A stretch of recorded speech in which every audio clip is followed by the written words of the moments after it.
In The Thief of Dubai, ancient mythology collides with modern adventure as a skilled thief uncovers secrets from his past, navigating a world where love, redemption, and the weight of one's actions intertwine. With richly layered characters and breathtaking escapades, this screenplay weaves a compelling narrative that invites audiences to explore the duality of life across time, uncovering the timeless consequences of choices made in the shadows of vibrant Dubai.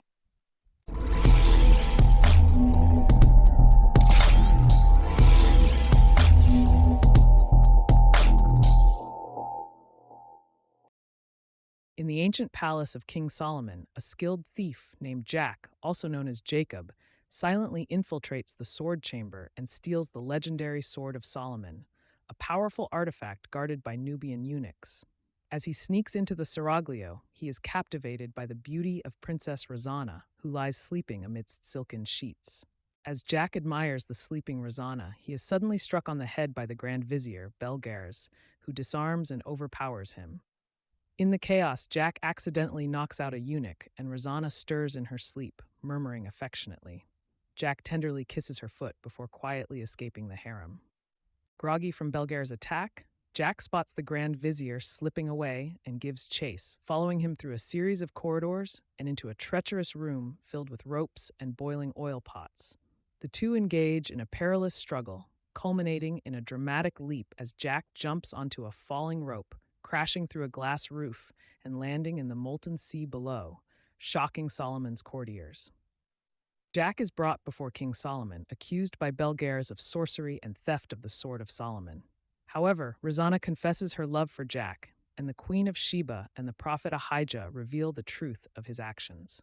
Ultimately, Solomon spares Jack's life, but punishes him by severing his hands, using the sword to cauterize the wounds. Belgares is condemned to eternal, unrequited desire for Razana. In the present day, Jack Stanford, a skilled codebreaker and adventurer, is plagued by the memory of a woman named Sabia Ganjizadeh, who died in an explosion. Jack's guilt and trauma over her death manifest in a series of flashbacks and emotional moments as he struggles to move on and embrace a new future.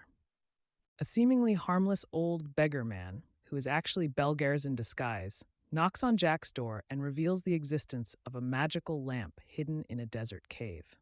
Jack, initially skeptical, becomes intrigued as the beggar pushes a button to reveal Jack's collection of valuable artifacts, hinting at a deeper connection. The beggar eventually thrusts a map into Jack's hands and disappears, leaving Jack conflicted about the encounter. At the Arabco Oil Company, Jack's friend Nate engages in a tense exchange with Colonel Edwina Pierce, a Defense Intelligence Agency officer, who demands that Jack assist the military with a sensitive task related to a missing artifact. Pierce's confrontation with Jack reveals his troubled past, including the theft of artifacts and the death of Subia, for which he feels guilt. Jack is confronted by Belgares and his men, who attempt to capture him. In a desperate escape, Jack stumbles upon a lamp that contains the Jinni, Razana, who is revealed to be the same woman he had previously admired in Solomon's palace. Razana's magical powers become apparent as she transforms the environment, creating a grand palace for Belgares, who seeks to use her abilities for his own ambitions. Jack confronts Belgares in the Golden Throne Room, accusing him of making the wrong wish. As Jack threatens Belgares with the Sword of Solomon, Belgares reveals his supernatural resilience, mocking Jack's attempts to harm him. Frustrated, Jack chases after the fleeing Belgares through the dark corridors of the palace, determined to stop his malicious plans. Can Jack find a way to stop Belgares' evil plans and save Razana, even as he grapples with his own troubled past and the consequences of his actions? With the fate of the world hanging in the balance, Jack must navigate a web of intrigue, supernatural forces, and his own personal demons to emerge victorious.